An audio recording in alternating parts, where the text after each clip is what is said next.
وہ جیل میں مارا گیا اور کہا جاتا ہے کہ اس نے خودکشی کی۔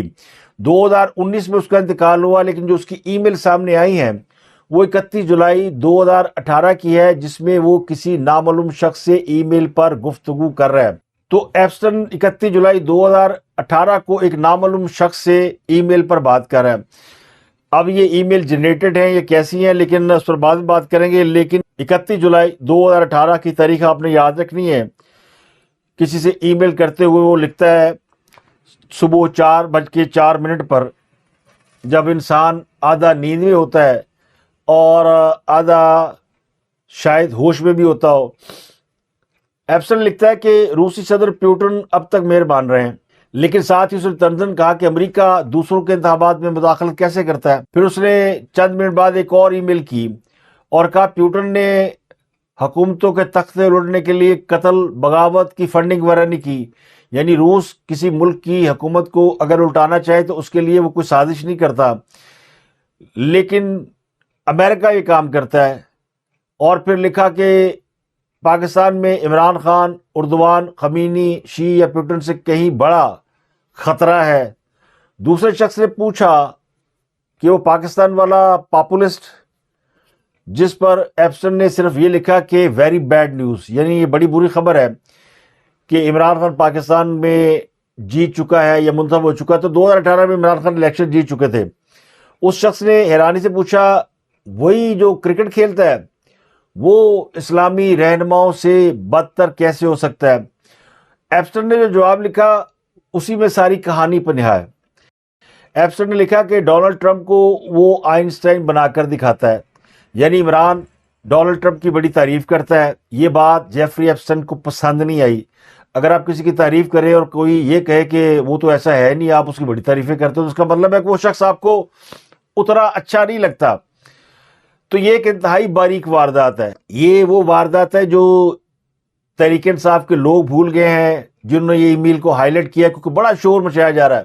پورا دل لگا دیا ہے تحریک انصاف والوں نے اس ای میل کو فارورڈ کر کے اور عمران خان کو ایک سچا اسلامی رہنما ثابت کرنے میں اور اسرائیل کا مخالف ثابت کرنے میں، اور دنیا کے لیے یہ جو نام لیے گئے ہیں ٹرمپ، پیوٹن، شی اور اردوان، ان کے مقابلے میں کہیں زیادہ خطرناک قرار دیا گیا۔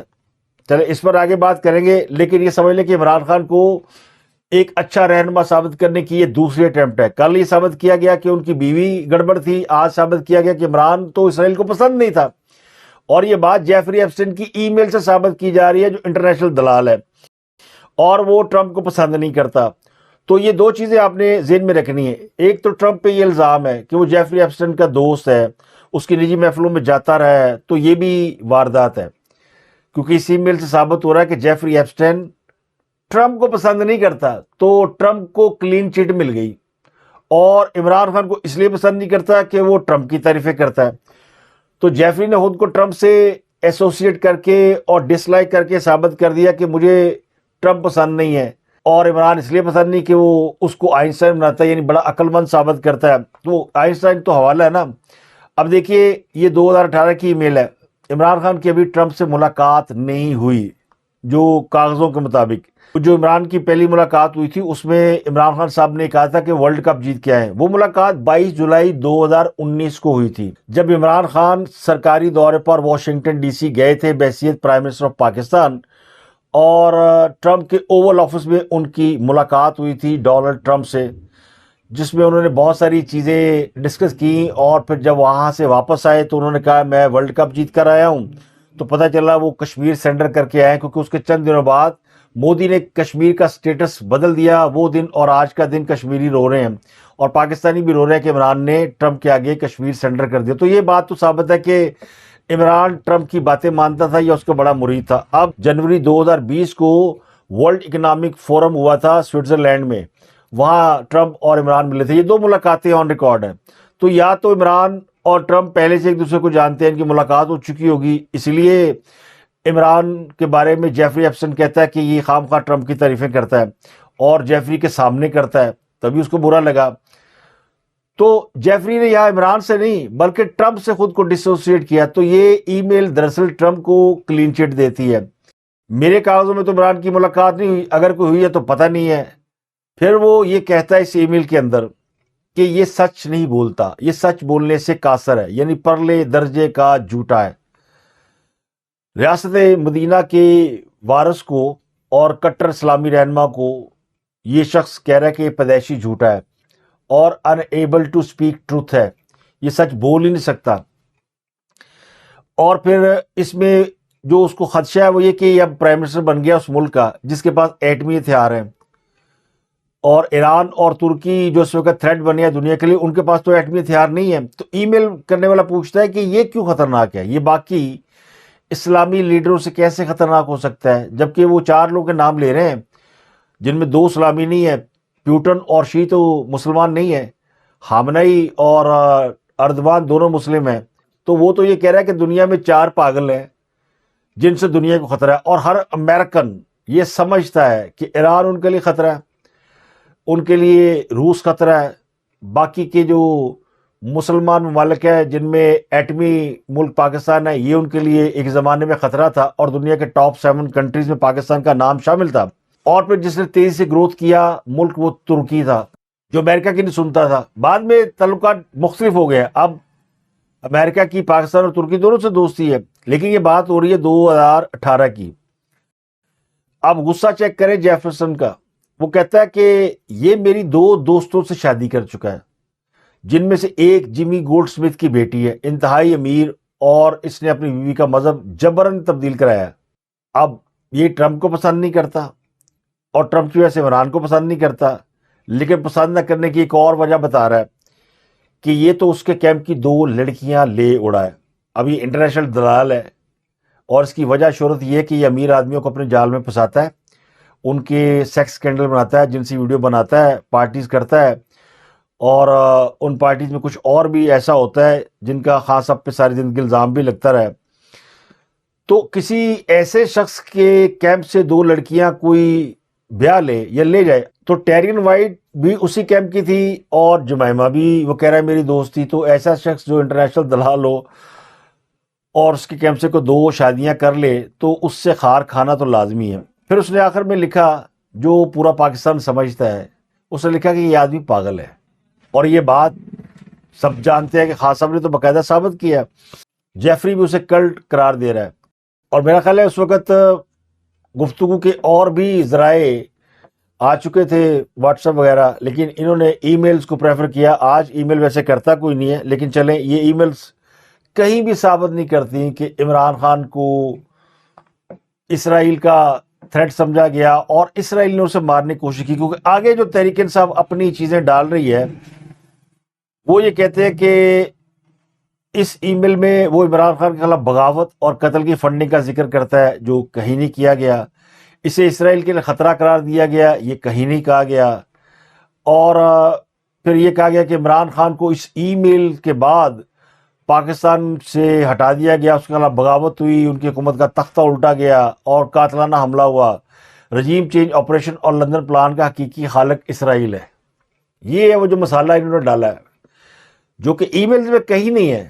ای میل میں صرف بتاتا ہے کہ ایک پاگل آدمی پاکستان کا وزیر اعظم بن گیا ہے، اور چونکہ مسلمان گھرانے میں پیدا ہوا ہے، ڈیفینیٹلی عمران خان نے کبھی بھی اپنا مذہب نہیں چھوڑا، اور ہم نے کبھی نہیں کہا عمران خان غیر مسلم ہو گیا۔ حرکتیں ساری اس نے وہ کی جو مسلمانوں والی نہیں تھی۔ تو ان ای میلز میں ٹوسٹ کر کے عمران خان کو کلیئر قرار دیا گیا ہے۔ ہم تو مانتے ہیں کہ خاص اب پاگل آدمی ہے، اور انہوں نے اپنا پاگل پن ثابت کیا ہے، اور وہ پرلے درجے کے جھوٹے ہیں۔ اب وہ شخص کہہ رہا ہے کہ یہ جھوٹا اقتدار میں آ گیا تو پتہ نہیں کیا کرے گا، یہ بھی خطرہ ہو سکتا ہے۔ اگر میں اس کو کنکلوڈ کروں تو اس سے یہ سامنے آتا ہے کہ جیفری ایپسٹین یہ سمجھتا ہے، باقی چیزیں آپ چھوڑ بھی دیں، کہ ایک پاگل شخص پاکستان کا وزیر اعظم بن گیا ہے اور یہ ایٹمی ملک ہے، تو ایٹمی ملک پاکستان پوری دنیا کے لیے آلویز تھریٹ تھا اور ہے اور رہے گا۔ جیفری نے کیا نیا لکھا، اور جیفری کون سا دودھ کا دھلا ہوا اور نیک آدمی تھا کہ اس کی ای میل پہ بلیو کیا جائے۔ تو عمران خان کی گواہی دینے کے لیے بھی ویسے ہی بندہ ڈھونڈا گیا ہے، خواجہ دا گواہ ڈڈو۔ خان صاحب کی گارنٹی تو خان صاحب کو سسرال والے نہیں دیتے، کیونکہ خان کے اندر بہت ساری ایسی چیزیں ہیں جو شاید اس کو بھی نہیں پتا اس کے اندر کیا کچھ ہے۔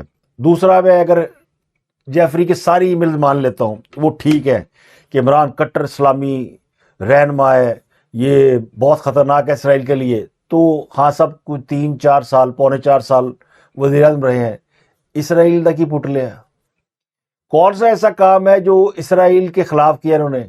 اسرائیل پہ کوئی میزائل مار دیا، اسرائیل کا کوئی دنیا میں بائیکاٹ کرا دیا۔ انڈیا نے جب پاکستان کے اوپر اٹیک کیا، یہ اس کا جواب دینے کی تو ہمت رکھتا نہیں تھا، یہ اسرائیل کے خلاف کھڑا ہوگا۔ تو یہ اٹیمپٹ جو ہے انہوں نے کی تو بڑی زبردست ہے پی ٹی آئی والوں نے، کہ عمران خان معصوم ہے۔ مجھے تو یہ دونوں سٹوریاں عمران کے امیج کو کلین کرنے کے لیے لگتی ہیں۔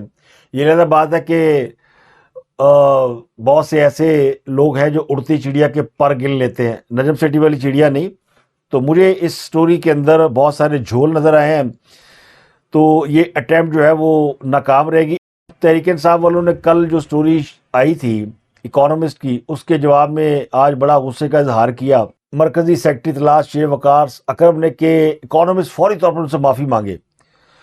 اگر ایسا نہ کیا گیا تو وہ تمام ملوث فریقین کے خلاف تمام دستیاب قانونی راستے اختیار کریں گے۔ تو بھائی کریں نا، وہ خاتون بشرا تسکین تو کہہ رہی ہے کہ آپ چیلنج کریں، آپ، بلکہ اس نے کہا تحریک انصاف میں تو سارے وکیل ہیں، جتنے رہنما ہیں ان کا چیئرمین، ان کا جنرل سیکرٹری، سارے وکیل ہیں، آپ کیس کریں تاکہ دنیا کو حقائق کا پتہ چلے۔ اب تحریک انصاف نے نیا کام کیا شروع کیا ہے، ان کا ایک نیا منصوبہ سامنے آیا۔ پچھلے چند دنوں سے انہوں نے جو نامور اینکرز ہیں، جو نامور تجزیہ نگار ہے، ان کو انہوں نے ٹرول کرنا شروع کیا ہے۔ کسی کی ویڈیو نکال لاتے ہیں، کسی کے ٹویٹ کے اوپر ریئیکشن دیتے ہیں۔ پہلے انہوں نے ابصار عالم کو گالیاں دیں، پھر اس کے بعد انہوں نے انصار عباسی صاحب کو ٹارگٹ کیا، پھر انہوں نے اب شاہ زیب خانزادہ کی ایک ویڈیو وائرل کی ہے، اور وہ ویڈیو کسی مال کی ہے جہاں وہ اپنی اہلیہ کے ہمراہ شاپنگ کرنے گئے ہوں گے، گھوم رہے ہوں گے۔ تو یہ ویڈیو وائرل کر کے اس کو ٹرول کر رہے ہیں۔ نہیں، یہ تو بنانی پڑے گی نا آپ، میں کہ ویڈیو تو بنانی پڑے گی نا آپ کی۔ آپ نے جو ضلالت کی ہے، آپ نے میں کہ جو ضلالت کی ہے آپ نے عمران خان کے خلاف، تو آپ کو شرم آنی چاہیے۔ یہ آپ کو بتانا چاہتا ہوں، سمجھ آ رہی؟ ذلیل آدمی، تم نے جو عمران خان کی بیوی کے خلاف جو کیا ہے اس کو شرم آنی چاہیے۔ میں نے یہ کہا اور میں نے کچھ نہیں کہا۔ اب شاہ زیب خانزادہ ایک اچھا پڑھا لکھا نوجوان ہے اور بڑا پاپولر اینکر ہے، پاکستان کے سب سے بڑے نجی ٹیلی ویژن کا وہ پرائم ٹائم شو کرتا ہے اور بڑا بے لاگ تبصرہ کرتا ہے۔ اب اس کو کسی جگہ پر دیکھ کر کچھ لوگوں نے گھیر لیا اور جو حرکت کرتے ہیں انہیں ہراس کرنے کی، کہ اب ایک شخص اپنی بیوی کے ساتھ ہے، اس کو یہ کہا گیا کہ تم نے عمران خان کے خلاف یہ کہا اور وہ کہا، وہ سارے کہتے ہیں۔ لیکن اس ویڈیو کو جس طرح وائرل کیا جا رہا ہے، اور ایک پرانا کلپ بھی شاہ زیب کا سوشل میڈیا پہ وائرل ہے جس میں انہوں نے خاور ملکہ کیس میں جو جج کے سامنے بشرا بی بی کے حوالے سے ثبوت و شواہد پیش کیے گئے تھے، جو عدت کے حوالے سے بڑے اہم ہوتے ہیں۔ جب طلاق ہو جاتی ہے تو دوبارہ شادی کرنے کے لیے اس ایک شرط کا پورا ہونا لازمی ہے۔ وہ دنوں کی شرط نہیں ہوتی، وہ کوئی اور شرط ہوتی ہے، آپ سمجھ گئے ہوں گے۔ وہ کہیں شاہ زیب خانزادہ نے اپنے پروگرام میں اس کو ایز اٹ از ہی بیان کر دیا، حالانکہ بات پرانی ہے لیکن ویڈیو ابھی سامنے آئی ہے۔ تو شاہ زیب خانزادہ کے ساتھ جو کچھ کیا گیا وہ نہایت افسوس اور شرمناک ہے، اور یہ خاص صاحب نے اپنے لوگوں کو سکھایا ہے۔ جب لیڈر سٹیج پہ کھڑا ہو کے کہے گا کہ جو پارٹی چھوڑ گیا اس کے گھر میں گھس جاؤ، اس کو مار دو، اس کی شادیوں میں نہیں جانا، راجہ ریاض کے بچوں کی شادیوں میں نہیں جانا، تقریبات میں نہیں جانا، اور فلانے کا بائیکاٹ کر دو، تو پھر جو ان کی فالوئنگ ہے وہ تو کلٹ فالوئنگ ہے، وہ تو عمران کو ولی اللہ مانتی ہے، جو بات وہ کہیں گے وہ کریں گے۔ تو یہ تحریک انصاف جو ہے وہ تحریک لبیک کا ایک ماڈرن ورژن ہے، اس سے کم نہیں ہے۔ اس سے شاہ زیب خانزادہ کا کچھ نہیں بگڑے گا، بلکہ وہ لوگ اور زیادہ ایکسپوز ہوتے ہیں جو اس قسم کی حرکتیں کرتے ہیں۔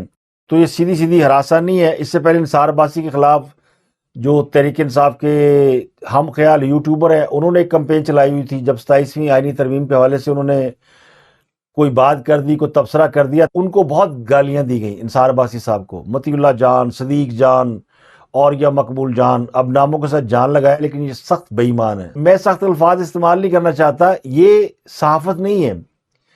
صحافت میں تنقید ہے، طنز ہے، سیدھی سیدھی گالیاں تو نہیں ہیں۔